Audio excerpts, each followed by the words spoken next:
Hey guys, I'm Lyndon Tager with Land Rover Boston, and today we're just going to go over a deep dive on how to use your new Land Rover and how to optimize and just kind of go about everything with the new Pivi Pro system. Welcome to my course on the new Pivi Pro system.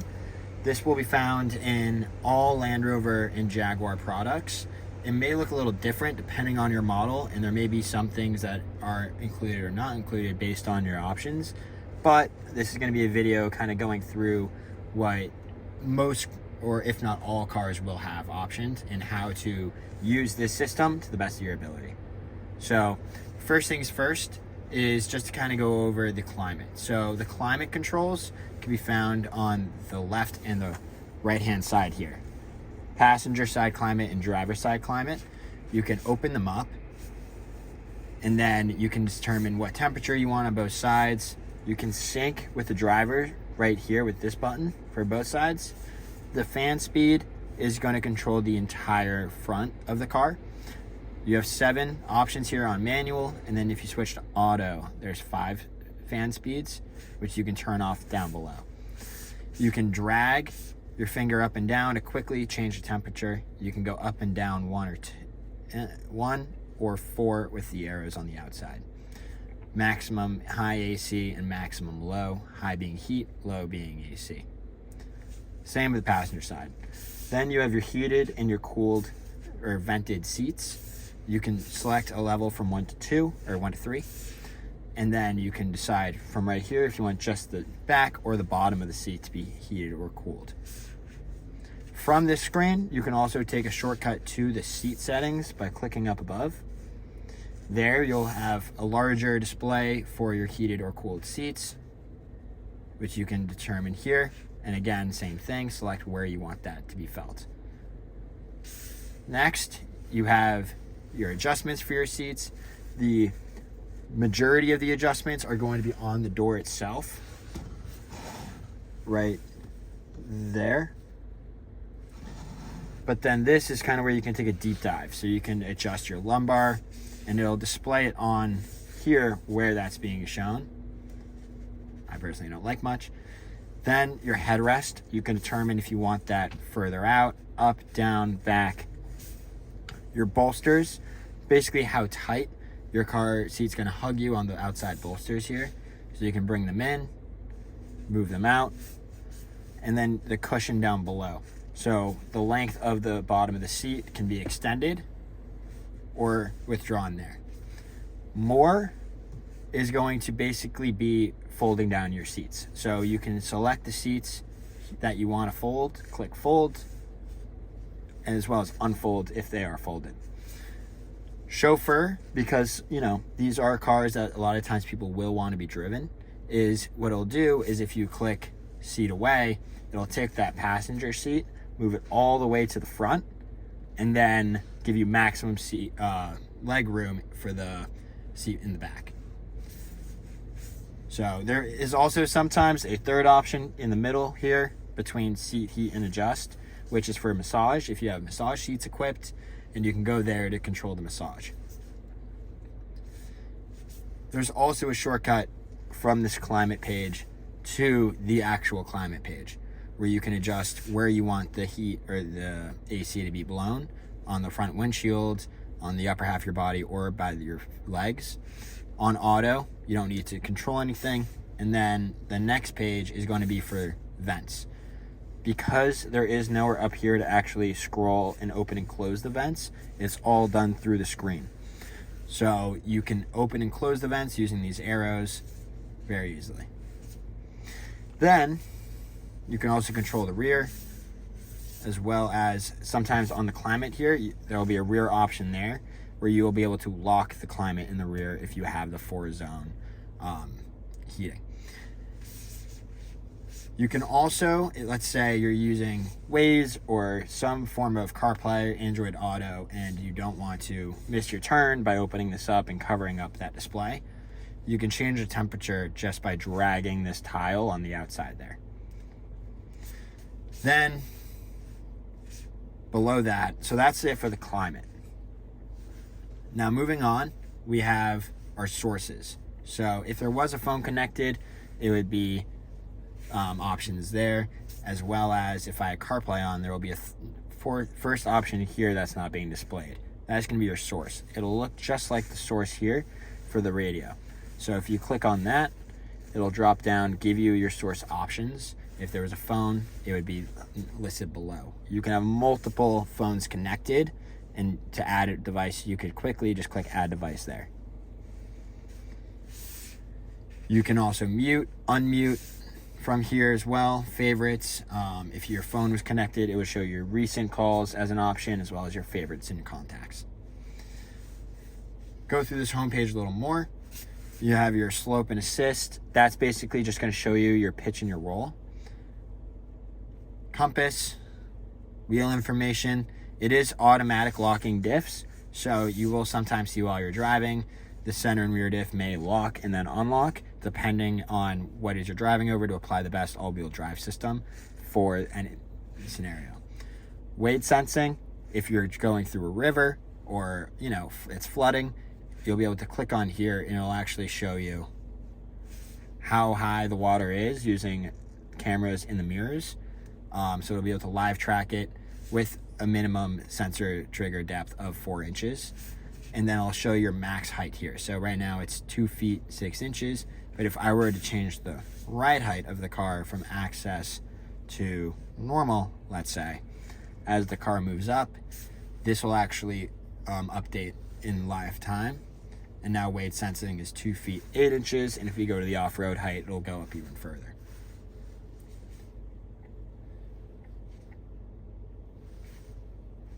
Then we have our energy impact, where your energy is being used in the car at any given time, whether it be the heated front windshield, heated or vented seats, AC, heated steering wheel, fog lights, things of that sort. And then you have your driving style here, which will actually give you in real time your average miles per gallon, your average speed, and a driving score out of 100%. 100% is judging you based off of your throttle, your acceleration, your speed, and your braking. So a 5 out of 5 is a perfect score. Anything below that will affect that driving score. It'll tell you how far your trip was and the duration of that trip. You can get more tips on how to drive more efficiently based on those 3 criteria, being the accelerator, your speed, and your braking, as well as a history of recent trips to know who is crowned the champion with the highest mile per gallon.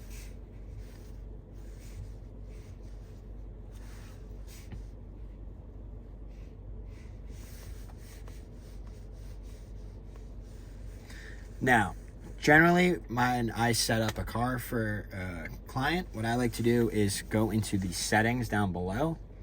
It'll bring you to the quick page settings. So to go through settings, you have your quick settings, which is turn the screen on or off. If you want light mode, dark mode, or auto theme, which will go based on the brightness outside. And then haptic feedback. Haptic feedback, if I were to turn that on, it'll make it so if I just press something, nothing is going to happen. You actually have to click the button to get that response and for it to work. You can also turn it off, and then it goes back to kind of just being like an iPad. This home screen, second option there, is because I came to settings from the home screen. If I go to settings from navigation, it'll be navigation settings. If I go from CarPlay, it'll be smart device settings. So this second option will change depending on what you went to settings from. Audio settings. So in this car, it does have the upgraded 3D Meridian sound. So it'll always show you the option that your car is spec'd with, as well as all the options below it.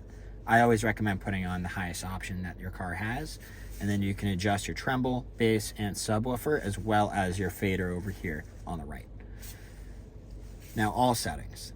To go through all settings, starts off with accounts. Accounts will allow you to determine if, you sign into an account with the In Control app. So when you get delivery of your car, hopefully the first thing you do is you will set up the In Control app. I will link a video down below that I created on how to set that up if you don't have it set up already. What you can do then is click Add Account. English, get started. Yes, you have an in-control account. You put in your username, your password. The only thing is you want to make sure first that you have your mobile data and Wi-Fi toggled on. Otherwise, it'll prompt you to do that during the setup process. Connectivity settings. You have your smart devices where you can add a device. It'll give you the name of the Pivi system. Search that in your Bluetooth on your phone, and then you'll be able to connect to Apple CarPlay, Android Auto through there. Wireless settings, nothing too much that you need to know about that, other than it's basically just allowing you to use other Wi-Fis through here if you connect to an external Wi-Fi. Mobile data, the car does have an AT&T plan that it runs on. And then about connectivity, a bunch of things that I honestly don't know too much about. But if I don't know about it, you don't really need to either. Vehicle settings. Service information. This is a great place to find the VIN number of your car. It'll also tell you when your next service is. This is not including oil changes. Oil changes, we recommend every 10,000 miles or 1 year, whichever comes first. Driver assist settings, so cruise and limiter. You can here turn on adaptive speed limiter where it sets your top speed that the car can actually reach to whatever the speed limit is in that area. New speed limit notifications. This is something that I always recommend to be turned off. The reasoning for that is it will kind of get very annoying if your car chimes every time you enter a new speed zone. So if you are on a road that goes from 30 miles per hour to 25, it will chime to notify you that the speed limit has changed. If you're already in a Land Rover or Range Rover or Jaguar, and this is something that your car's kind of beeping, you don't know why, this is generally one of those reasons. So you'd want to go into this setting and just turn that off. Parking, automatic parking aid, park notifications. So cars that have the self-parking equipped, parking notifications, it'll basically just tell you on the dash with a little P icon if there's a space available. Then we have our park assist wheel cramping, which will automatically turn off the wheels to curb when parking on kind of a hill. So if it rolls back, it goes into the curb and not the road. Kind of driver's ed 101. Collision avoidance, driver condition monitor. This is something that a lot of the times I will be asked on how to turn off. This is where you turn it off right there. It's not great. I'm someone personally who, when I need to stop, I don't need the car to kind of prompt me and just one more thing to exit out of. So that's something I will generally turn off. Emergency braking before collision warning. It'll warn you and brakes automatically prior to potential collision. This is not saying that the car will do 100% of the job for you, but it will assist. And now our driver assistance. So high, custom, and low. I always recommend custom or low. Low is going to be the same as custom when you get the car. High will turn on lane assist by default when you get into the car, but more importantly, the speed limit warning will become visual and audio. Basically, if you go over 5 miles over the speed limit, the car will kind of chime at you and beep at you, something most people don't want on. So I usually leave it in custom, and then you can customize it. If you do want that lane assistance to be on by default, you can toggle it on there. I generally like to have it off by default and then turn on this button on the steering wheel when I want it to be used. So I usually say leave it in custom. It'll be perfectly adequate. As far as forward collision warning, normal is plenty. Early and very early, the car does get a bit dramatic. So it's totally up to you as far as how much,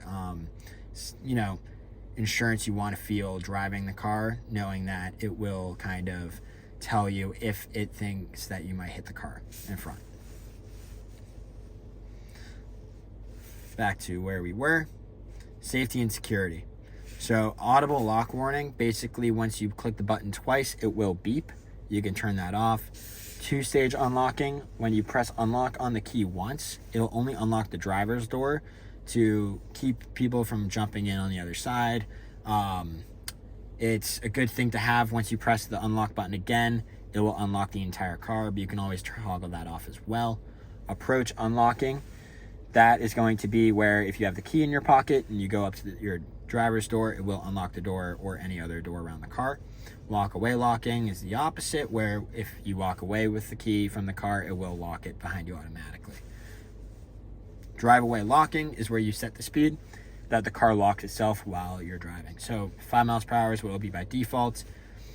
No real reason to have it not be 5 miles per hour unless that's kind of your preference, but you can change it here between fully being off 5 miles per hour, 10 and 20. Exterior lights, automatic high beam assist, great. It will turn on your high beams if it feels like it's in an unlit area, and once it detects light coming at you, it will turn them off.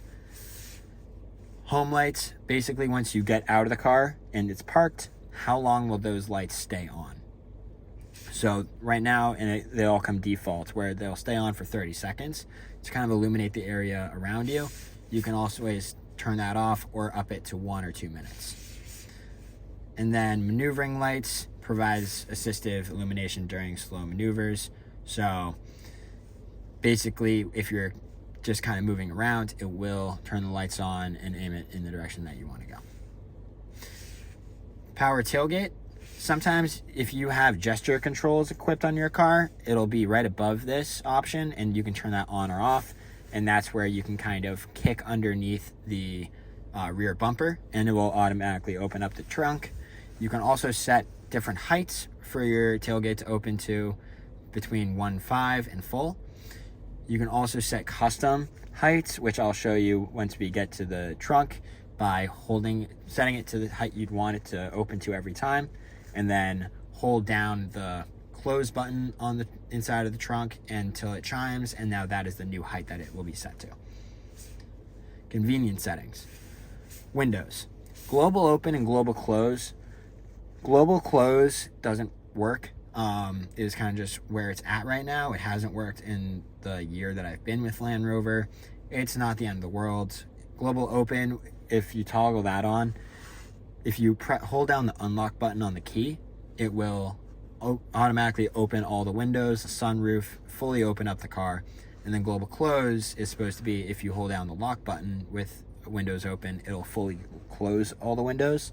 In my experience, it hasn't worked yet. I'm sure once it does, there will be an update which corrects it. Automatic roof blind.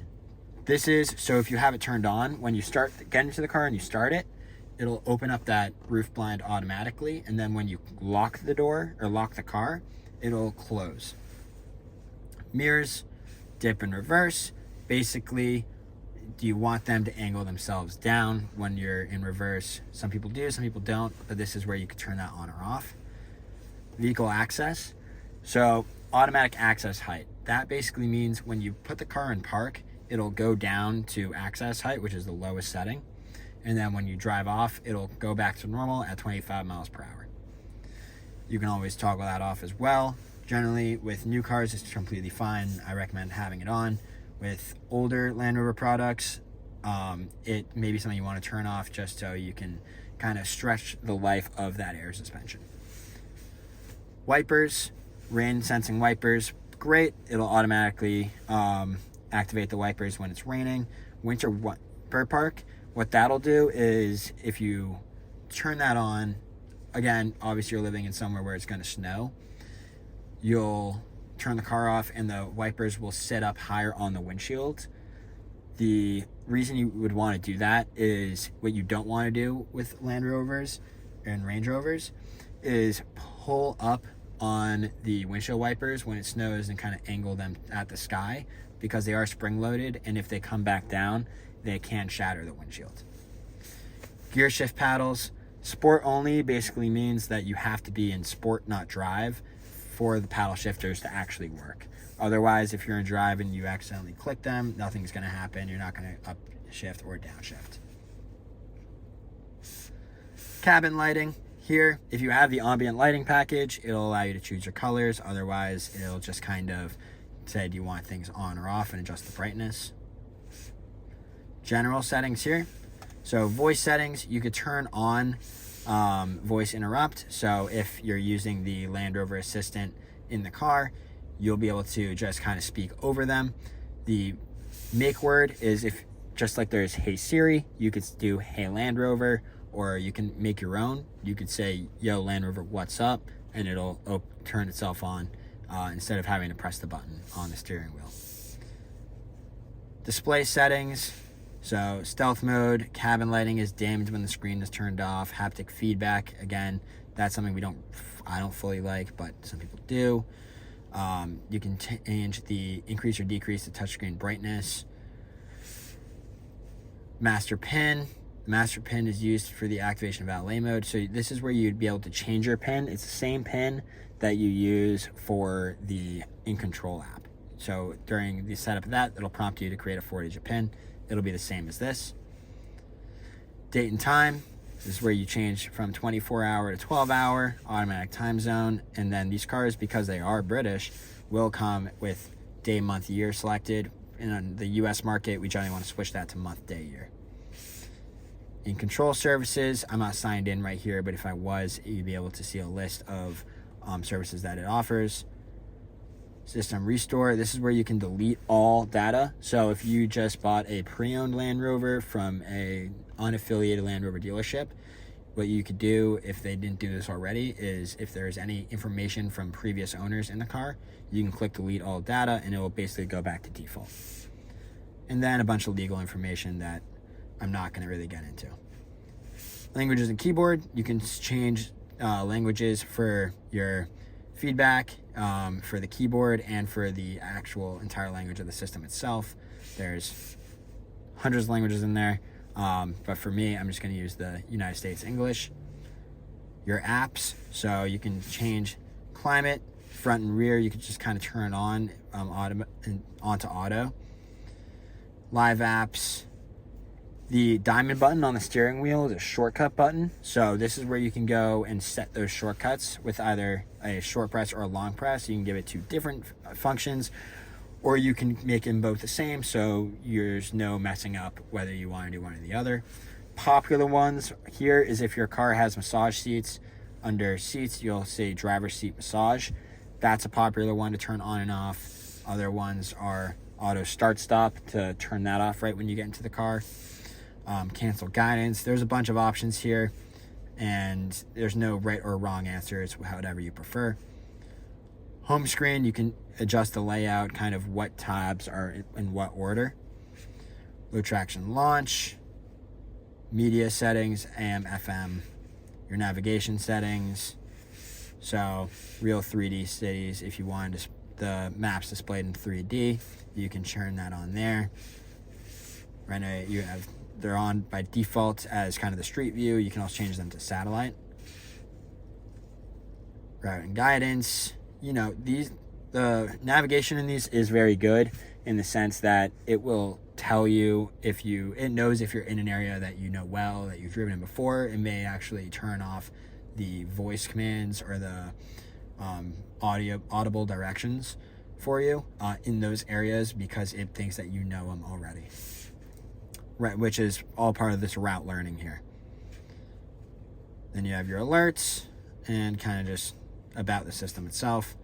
Phone settings, not too much there. It just, if you want things sorted by first or last name. Seat settings, and then Sirius XM settings. Notifications, there aren't really many notifications you'll get other than if there's an update available. And if there is, it'll appear here. This vehicle is up to date. If it wasn't, though, there would be an option up there, and you'd be able to update it or schedule an update for when you're not in the car. Okay, more from this home screen here. Up here is going to be max defrost. Down here is defrost on the front and the rear. And then you can toggle if you want just one or the other, and then turn it back off. Just so you can drag the climate controls, you can also drag drive modes to go between dynamic, comfort, eco, auto, and then down at the off-road. I always recommend auto. And you can drag the volume for the radio. You can then double tap that to mute it. Down here, we have our apps. So our navigation, accounts, seats, climate, which we've kind of gone over, your cameras, Android Auto or Apple CarPlay, valet mode, which will, with that 4-digit PIN that you set for your in control, you'll be able to put that in twice, and it will basically deactivate the screen, and it will only give valets the access to the cameras and the climate. Then we have Eco Data, Dynamic Eye, which basically allows you to configure your dynamic mode if you want some things on comfort or some things on dynamic. The engine, it basically will just keep your RPMs up higher, so it's a bit more responsive in dynamic. Steering becomes a little bit tighter, gear shifts become a little bit quicker, and the suspension becomes a little bit tighter or stiffer. So, and then you also have your stopwatch, lap times, and a G meter, which will also throw your braking and your throttle. So that's all going to be in dynamic eye.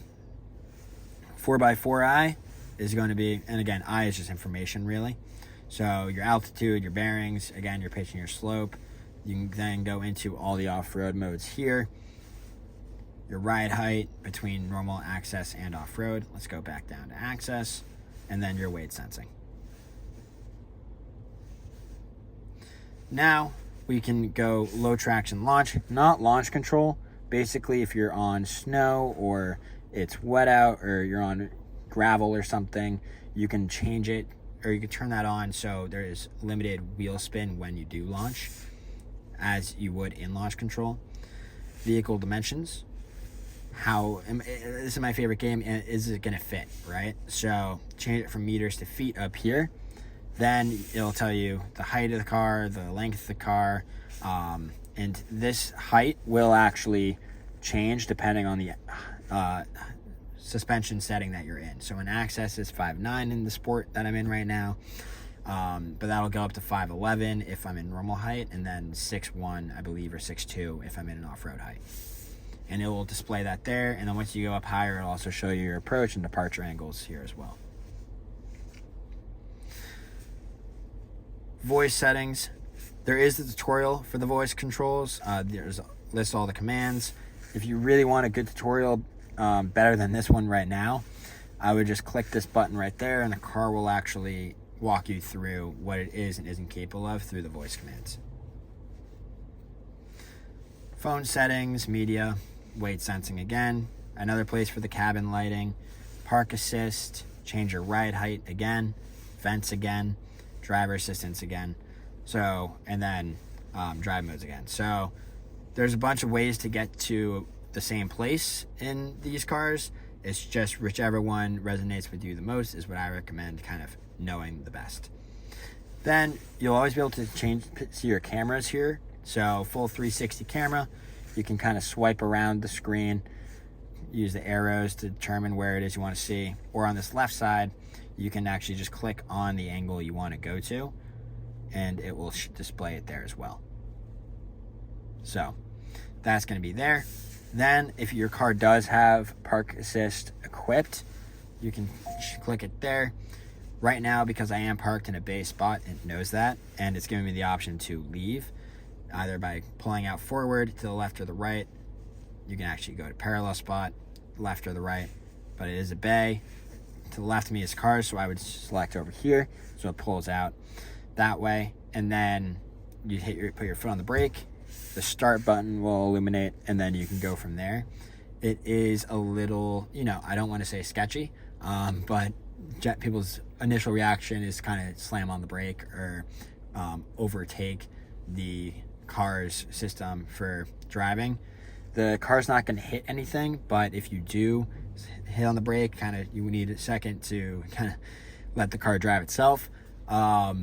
You can always then just click resume and it will pick up from where it's left off, or you could just take control over. For parking, if you're driving through an area with parking spots, if there's a spot available, it'll display it on the side. You'd select the spot, foot on the brake, click start, and the car will fully park itself, either in a parallel or bay spot, whichever it finds. Then we have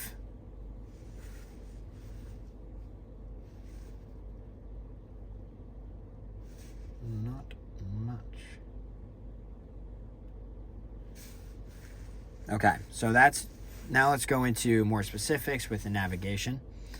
With the built-in navigation, I understand it's not what most people use. When I drive our cars, I'm a big fan of Waze. That's what I'm using on CarPlay. But if you are someone who wants to use the built-in navigation, what you can do is you can search here, any address. So let's say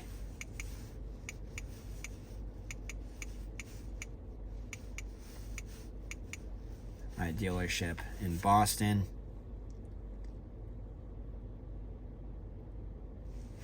I can then select that, and if it's my favorite, I can star it. This is where I work, so I would save it as home or work. I'd save it as work, and then you can save your own address for home. It'll show you routes to get there. So we're here right now, so there's not much, but generally it'll show you the fastest way to get there is in time. The shortest way to get there is in distance, and then the most economical way to get there. So avoiding hills and probably put you on the highway or something like that. And if you wanted to favorite it, you would just hit the star button. Now the star's lit up, and now it's on my list of favorites. Then deselect the star, and it will take it off. Quick ways to get to food, fuel, parking, service, garages, stores, museums, leisure, hotels, police stations, hospitals. They're all going to be preset in here. So if you wanted to find a store, it'll then pull up the closest ones to you and let you choose from the list. You can also filter them by certain criteria. So that's the built-in navigation. Media. So to go to media, you can obviously browse stations. This will change depending on where you are. It won't have all stations listed here though, so you can click on that button up above, and now you can search by channel station, either FM or AM. If, let's just say, you wanted to add something to your favorites, I like classic rock, so I will star that there, and now it should appear here under my favorites. You can also go and now see that it is on my favorite list there on the home screen, so you don't have to constantly be going in there to change it. This button, like I said, AM, FM, Sirius XM. If you have phones connected, they'll appear here underneath. You can select that as a source. There's really a source for all three of these, and that's because you can have one person's phone connected for CarPlay on the navigation, someone else's phone connected making a phone call, and then a third person's phone connected for the music. So it's not, passing the phone around, or one person has to be connected to all. Now to go over the menu controls on the dash.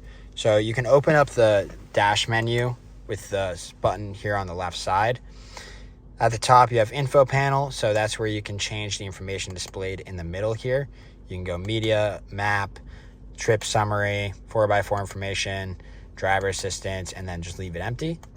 I generally prefer it to be on the map. This map will actually change between the built-in navigation, Waze, Google Maps, and Apple Maps, depending on what it is you're using on CarPlay. So if you have Waze on the navigation being set, it'll be what's displayed up here. You can also change the display layout and go between the dials, focused. Depending on the model, there are different options. On Range Rovers, these are the three. So the focused, a full map view, and then my favorite, which is the dials. You can also then go down to trip selection, HUD settings is heads up display. So right here, you can see that I have heads up display on. You can turn it off by unchecking this box at the top, change the brightness of it, the position up and down in here, and then HUD content. So what's being displayed. Right now I only have the gear state, but I could add traffic sign recognition, which is speed limits. media and phone. If I'm getting a phone call or if there's a new song that turns on, it'll display it up there, as well as turn by turn on navigation. And then vehicle settings, which is tire pressure mostly. And if you do have any warnings, it'll show it there. For the steering wheel settings and buttons here, what we have is that phone button, which will answer phones, hang up calls, or open up your phone page. That diamond button, which is a shortcut button that you can set to do different things. If you just press it with nothing set, it will open up that page that we were at in settings earlier automatically. This button, which cycles through those driver assistants between low, custom, and high. I recommend never pressing it in the entirety of owning the car, just because you don't want to go up to the high accidentally and then have it beep at you when you're speeding. Then your volume controls are this dial here. This button down here, if you just press it, it'll open up the built-in Land Rover assistant. I generally think Siri is the better option. So if you hold it down, connect it on CarPlay, it will show Siri. Next song, back song, next station, back station. When you're using the radio and these buttons, you do actually have to hold them for about 3 seconds to get a response. Then on the right side here, we have heated steering wheel, cruise control, which is going to be this dial here, this cancel button, these arrows, and then the speed limiter, which ties into it there, as well as our lane keep assist. When we have lane keep assist on, it's green, and then we could hold it down to turn it off. When you're using the lane keep assist with the adaptive cruise control on the highway, there is a bit of self-driving. It will prompt you to keep your hands on the wheel, but it will kind of turn with the lines and stay the speed as the car in front of you, or whatever speed you have set if there is no car in front of you. To be able to fully use the cruise control, for right now, I'll just kind of explain it. When you're at the speed you want to be at on the highway, what you'll do is you'll take this dial, push it up, and that will now turn it on and set it, and it'll all be displayed up here on the dash as well. Then you can go up and down speed here with this dial. You can go as close as 1 car length to the car in front of you with this button, and then as far away as 3, which it will be by default when you turn it on with this one down below. Then you can cancel it with the button there. You can also hit the gas or the brake to kind of take over manually. And then if you want to resume it, you can press this dial in, and that'll resume where you were last. Then speed limiter, if you press speed limiter, you'll see on the left side of the dash there on the speedometer, it says limit. That is not cruise control. It is actually basically setting a governor for yourself. So if you set at 70 and you hammer the gas, the car won't go over 70. And then you press it again, that new icon up there is cruise control. But again, you don't need to kind of turn it on here. All you have to do is set it there. Windshield wipers, basically there's off and then auto, which I believe mine is on now. Nope, now mine's off. Auto, and it'll give it 1 wipe, and then if it rains, it wipes. If it doesn't, it won't. And then low and high as well. And then you can obviously go down just for 1 wipe. This inside dial will adjust how sensitive the automatic wipers are. And then the rear wiper here with just interval fully on. Pressing this button will spray the rear with washer fluid. And then pulling in will spray the front windshield. It does come out of the windshield wipers themselves, so that's just something to take note of. As for the other side over here, we have our lights. If you set it to auto, it will always snap back to that center dial no matter what. So just be aware of that. Then you have your front and rear fog lights here that you can turn on and off, and it will display it up here on the dash. Then this button here is what changes the information displayed in the bottom left. So you can turn it off, the date, your trip A distance. On the door handle here, we have our mirror controls. We have folding in our mirrors. This will lower the car to access height while driving if you're picking someone up without getting the car in park. Child safety locks right here. And then these are the basic seat functions. And you'll see it'll display the, micro adjustments whenever you adjust your seat over here.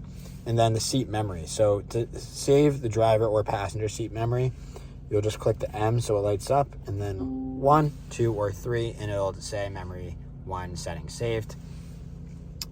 When you do for the driver's seat memory, it'll save the position of the seat, the steering wheel, and your side view mirrors. So I just recommend doing all 3 of those before going to save your memory.